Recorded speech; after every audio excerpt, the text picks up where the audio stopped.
Okay, I have been on a discovery of late to understand Morna Simeona, not so much with the mind, but just to know, to get the knowledge and information about Ho'oponopono.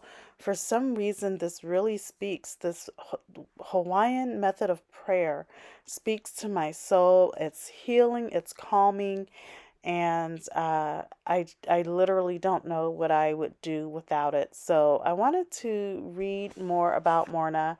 As you might have read something years ago, but then as your consciousness level grows and expands, when you go back to reread something, you have a greater understanding and appreciation for it. And so that's where I am today.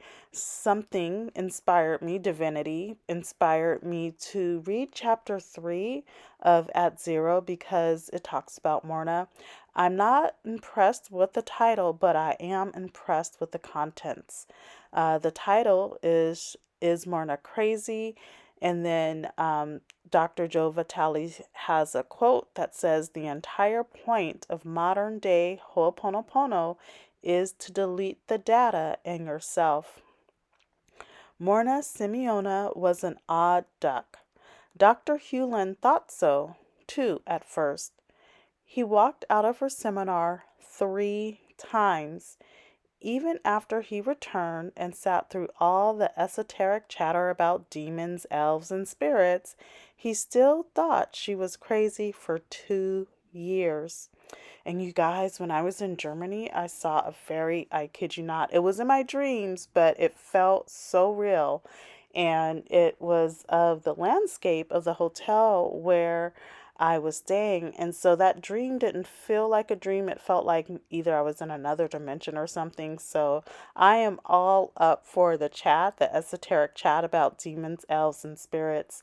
And ironically, yesterday, I made the video about Morna not charging for Ho'oponopono, her Ho'oponopono classes. And then I was like, I wonder how much it would cost to take the basic one because I love the topics. You guys, the basic Ho'oponopono class was $555. Now, I have taken classes and paid thousands before, but I was kind of shocked when I saw $555. So I'm going to do Ho'oponopono over that, but it was interesting because I had just talked about it yesterday and I didn't even know the class cost $555. Okay, so let's go back to the text. Um, but something kept him with her, and he stayed loyal, a disciple of her updated brand of Ho'oponopono until her death in 1992. In 1976, Morna adapted the traditional Ho'oponopono practice of healing in a group to healing within yourself. So instead of, getting together with the Ohana, the family, and I heard that people couldn't even go to the bathroom. They just had to sit there until this meeting went through the participants. Oh my gosh. Um, Morna was considered a kahuna or keeper of the secrets. She didn't keep them secret though. She held classes and revealed them to anyone with a few dollars. I thought they were free, and I'm sure they were because that's what Morna said out of her mouth. I'm not sure where uh, Dr. Vitale is getting a few dollars. Nurses often invited her to clean hospitals, but she didn't go with a bucket and broom. She went to dispel spirits who walked the halls, rode the elevator all night, or flushed toilets at will. You guys, I used to work in a school and the toilets would just flush by themselves and no one thought anything of it. Oh, they just flushed by themselves. Now, in retrospect, I'm pretty sure that was an earthbound spirit. Because why would a toilet just spontaneously flush itself? Okay, Morna went to heal the hospital so that the nurses could have peace. Apparently, she was good. Nurses in other hospitals asked for the same service. Although Morna was skilled in traditional Ho'oponopono, the group healing method, Her focus was the more internal approach she apparently created herself. While she still honored Hawaiian customs and beliefs, she knew that if people took care of their own inner world, their outer world would change. Yes, indeed. I think that's why I'm kind of passionately searching about Ho'oponopono, because I know it works and I just love hearing the stories. She created modern self-help technique. She created the modern self-help technique out of a Hawaiian tradition. She often said that she often said that when you cut the aka cords or ties to people and things, you were free. She compared a telephone line connection to an aka, an invisible link to another person. To her, when you spend time with a person, place, or thing, you create an attachment to it, an invisible link that stays with you both, even when you leave that person, place, or thing. It also stays with the other person, place, or thing. Imagine a spider web connecting you to all you have touched, and you can sense the mess.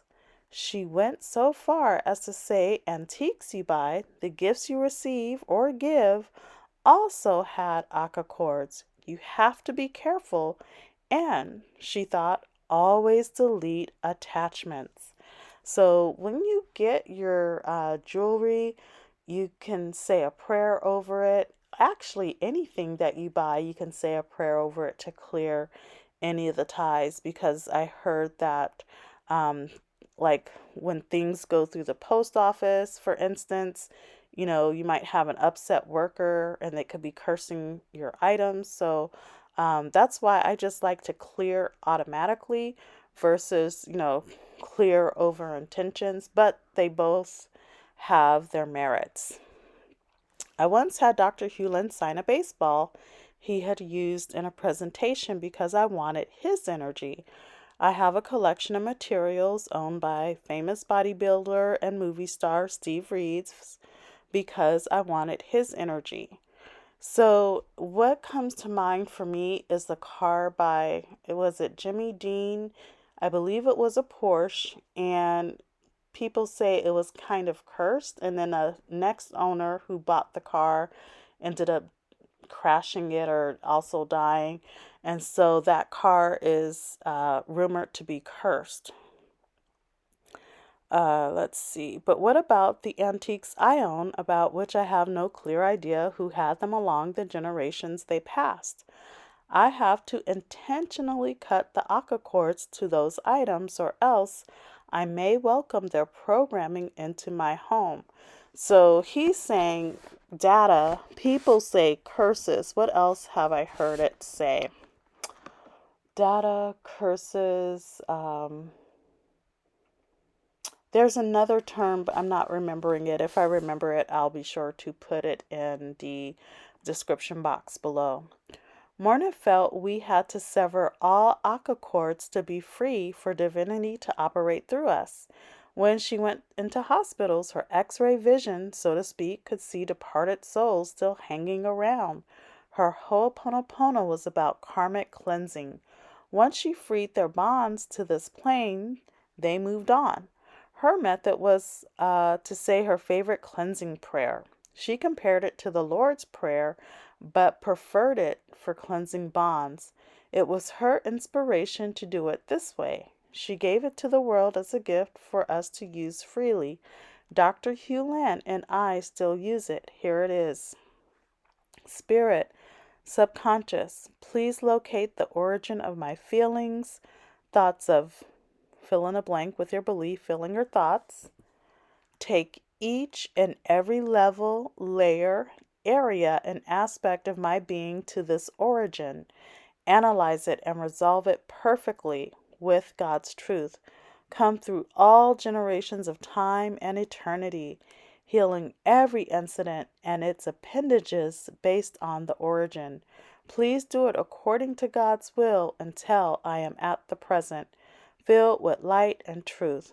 God's peace and love, forgiveness of myself for my incorrect perceptions, forgiveness of every person, place, circumstances, and events which contributed to these feelings and thoughts. I will put that in the description below. Morrnah said we are to say the prayer 4 times each time we want to release something. She felt that if you memorized the prayer, you could more easily bring it up in your consciousness, but that reading it was perfectly fine. One time, a medical doctor asked her if his feelings of upset when a patient died stayed with the patient's soul. She said yes. Talk about heavy. She explained that we have ties to others and emotion makes them stronger. If we want to release them, we have to release ourselves. To release ourselves, we do Ho'oponopono, saying the script above. According to Morrnah, we are computers. We are packed with programming we had little to do with receiving. We were born on a timeline that didn't start at birth, but before it. I need to say that again. We were born on a timeline that didn't start at birth, but before it. She believed in reincarnation, but said each of us was unique. What we came into this life with was far more than could meet the eye. Our minds were programmed with data, most of which we no longer needed, and all of which was blocking the divine from inspiring us. She taught Dr. Hugh Lin, and he taught me. Our only purpose is to clean up our stuff. Even when we have a problem with another person, that problem is in us, not the other person. For many readers of Zero Limits, this was an issue. They glossed over it or misunderstood it. The entire point of modern day Ho'oponopono is to delete the data in yourself. Morrnah repeatedly taught that the way to delete the programming was with her prayer. Repeating it 4 times was the trick. She also said that no one else needs to know about it. She explained that all you need is his or her name. And I've also done it for entities. For when I say entities, I'm talking about physical entities, but you could probably do it for ghosts. Um, my physical entities would be like corporations. I've done it over things as well. So I don't think it's just limited to people. Going back to the book, in fact, this is how Dr. Hugh Lin cleaned before each of our Zero Limit seminars. He asked me for a list of all attendees. All he wanted was their names. With those names, he looked at each one and mentally deleted any AKA chords, any Aka chords between himself and that person. And Aka chords is AKA, and so maybe that's why I said AKA, because you guys wanted to know how to spell it, to look it up. More often than not, he used the eraser end of a pencil and tapped each name as he silently said dewdrop or delete. I doubt that he said the entire Morrnah prayer for each name. He may have held the list and said the prayer over that. I can't stress enough that the whole point of doing any of this is your inner peace. No one else matters except concerning the effect he or she has on your inner well-being. If someone pushes a button in you, clean and clean again. In Morrnah's last film public appearance, someone asked if a thought form could be planted into a person's mind. I found this question fascinating. Ever since my own Satori or glimpse of awakening, I realized communication with the divine is a two-way street. You can clear yourself so that you can receive inspiration from the divine, and you can clearly send requests to the divine. Morrnah said, yes, you can put a thought form into another's computer. This surprised me. I don't know, this doesn't surprise me. Maybe because I'm used to prayer from the Christian church. And then people have picked up on my thoughts, especially if I send it. Someone said I'm a strong transmitter. And then I can pick up on people's thoughts too, especially if they're strong emotional thoughts, especially anger. Dr. Hewlin said, "Don't mess with another person. You will be messing with their karma and you will have hell to pay." Yet here was Morrnah, Dr. Hewlin's teacher, saying you could influence another person. Which statement was true? Both are. You can send a message to another by having an intention, fueling it with emotion, and imagining it going to the other person. I would hope your intention is for wellness and healing of that person. I'm sure Morrnah would want it that way too. But this raises the question, who knows what is right for anyone? I don't know your timeline through life. You don't know mine. Sometimes it seems obvious people are suffering, so help them. But we don't see the larger picture. Their suffering may be leading them to a gift we can't see or predict. Morrnah's focus was on healing. I'm sure she wanted thought forms to be of positive intent. She openly admitted there were sorcerers who practiced black magic. She confessed that they had used it on her and tried to hurt her. She knew there was power of good and of not so good. In fact, the early kahunas of Hawaii were often evil sorcerers who were said to pray people to death. According to Julius Scannon Rodman in his book, The Kahuna Sorcerers of Hawaii, there was more black magic being practiced than white magic. There was more hate than love. It was more voodoo than white light. The love and forgiveness of modern day Ho'oponopono wasn't seen. It was a dark art for manipulation.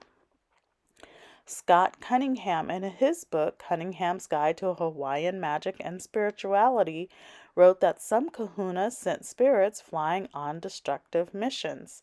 Some of this can be understood. Christians didn't arrive until 1820, at which point they started to convert and civilize Hawaiians, outlawing customs such as the famous hula dance.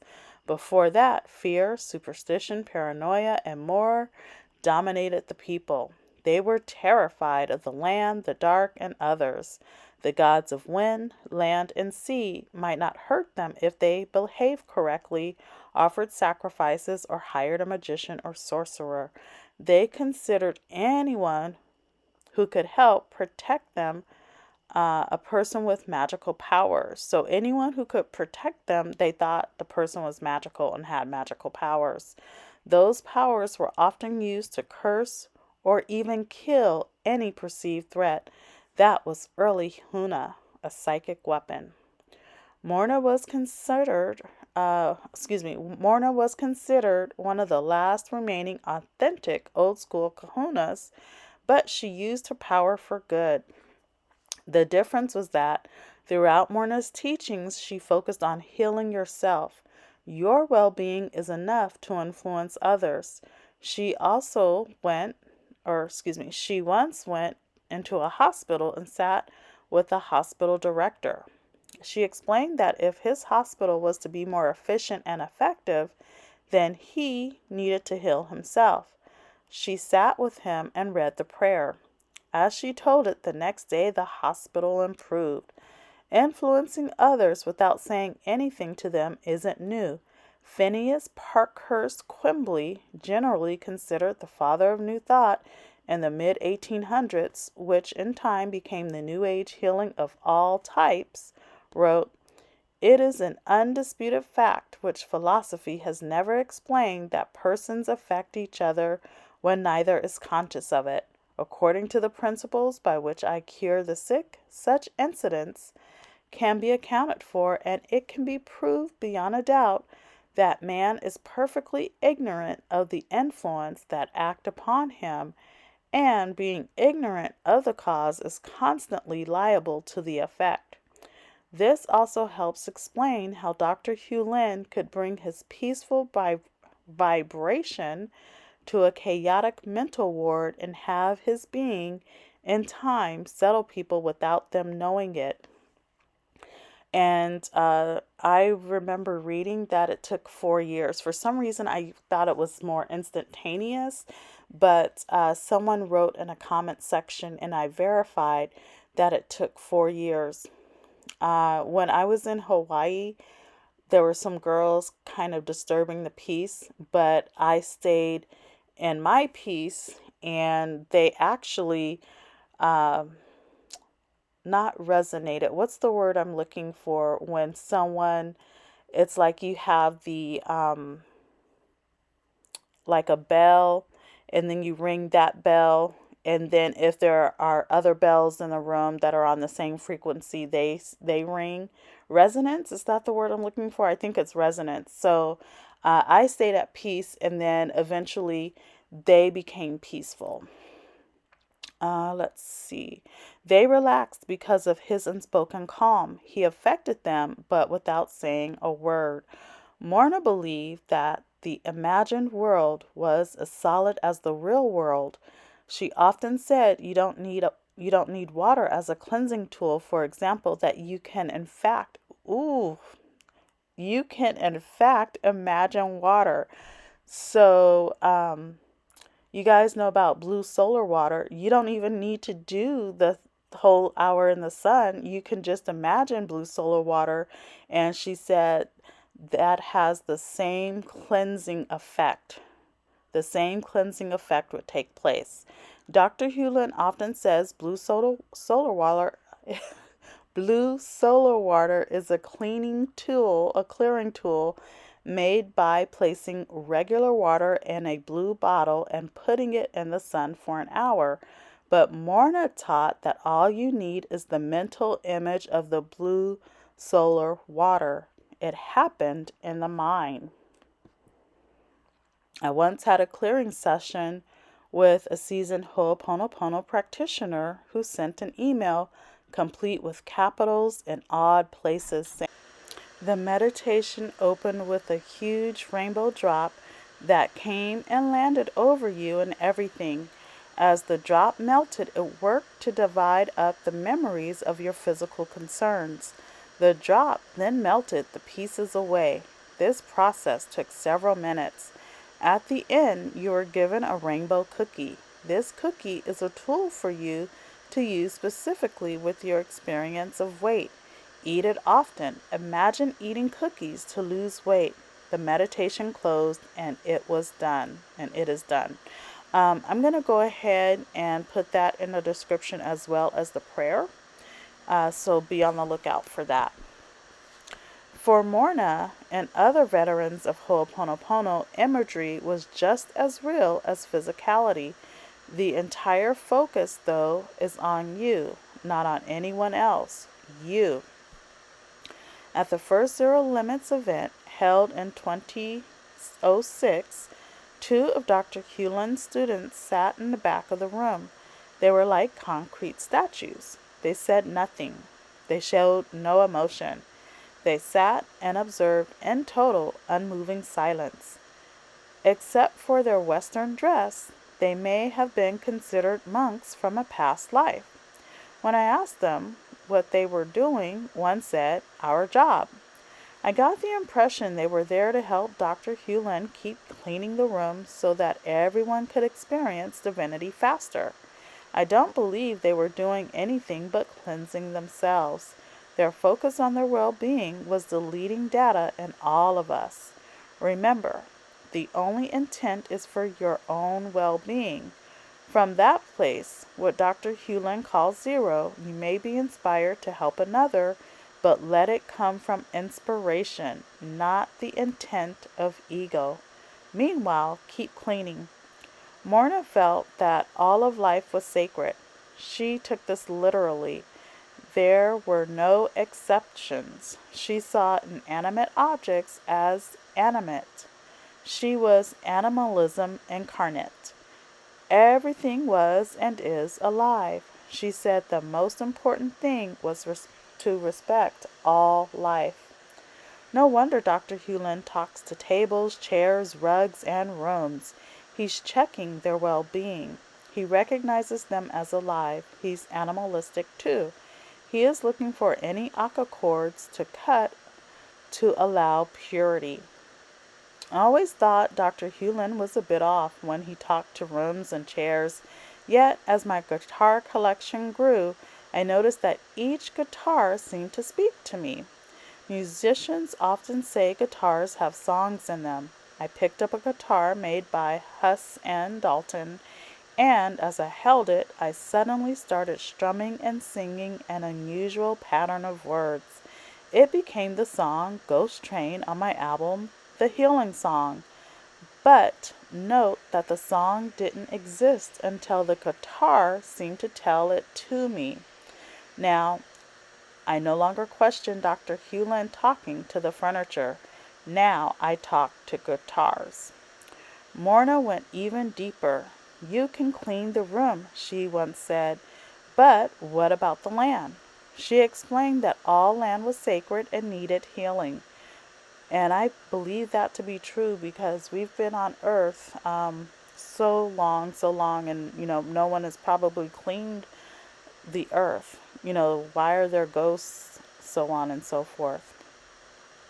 When machines came and construction began, the land was desecrated. It, too, needs healing. While writing this, I received a book manuscript from Mark Anthony, a lawyer in Florida who has the ability to see the unseen world. He calls himself the psychic attorney. His book is packed with evidence from his own experience to those of researchers, proving there is an invisible world of beings. Morna was often invited to help the unseen spirits of hospitals finish their business, realize they were dead, and move on in their evolution. Dr. Hewlin often warned not to pay attention to ghosts as your attention would attract them. He feels your sole duty is to take care of yourself. However, when Morna or Dr. Hewlin came across spirits with unfinished business, they cleared them. How? By repeating the Ho'oponopono prayer for both of them. The prayer was the cleaning tool that severed aqua cords and released data so that everyone involved could be free. Morna was once asked to clean up Pearl Harbor because departed souls still inhabited the area. She agreed to do so. She also believed that you never did any cleaning per se. The prayer is an application for relief. Okay. She also believed that you never did any cleaning per se. The prayer is an application for relief, she explained. Dr. Hewlin calls it a petition. Your cleaning is a request. It's up to divinity to do something. Sometimes a person had a karmic debt to pay, and no amount of Ho'oponopono would help unless the divine showed the debt was paid. In short, clean and let go, clear and trust. Practice Ho'oponopono and have faith. Trust the process. Anything else is an ego demand, and the ego is not in charge. The divine is. Too many people in healing circles blame people for not being healed. They say you have to do this or that, and it's your fault if nothing happens. Unfortunately, those healers are doing more harm than good. According to modern, authentic Ho'oponopono, no one is to blame, ever. You have issues and challenges because of data, and you work to delete the data. But whether the data is deleted or not isn't up to you. It's actually more data to expect results in a specific way. It's actually more data to expect results in a specific way. In other words, an expectation is a belief. Belief is data. This is why Dr. Hewlin continuously stresses in public and in private that all he is here to do is clean. The rest is up to divinity. Wow. Hewlin continuously stresses in public and private that all he is here to do is to clean. The rest is up to divinity. No wonder some considered Morna odd. She couldn't guarantee results. She could guarantee that she would clean, but the results weren't up to her. Think about it and clean. Okay, so that is chapter 3 in At Zero. And, I recently learned about cleaning with intention or cleaning ahead. And then also you can just clean, and divinity will take care of it. So, do what works for you in divinity. And I'll talk to you later. If you have any questions, please write them below. Bye.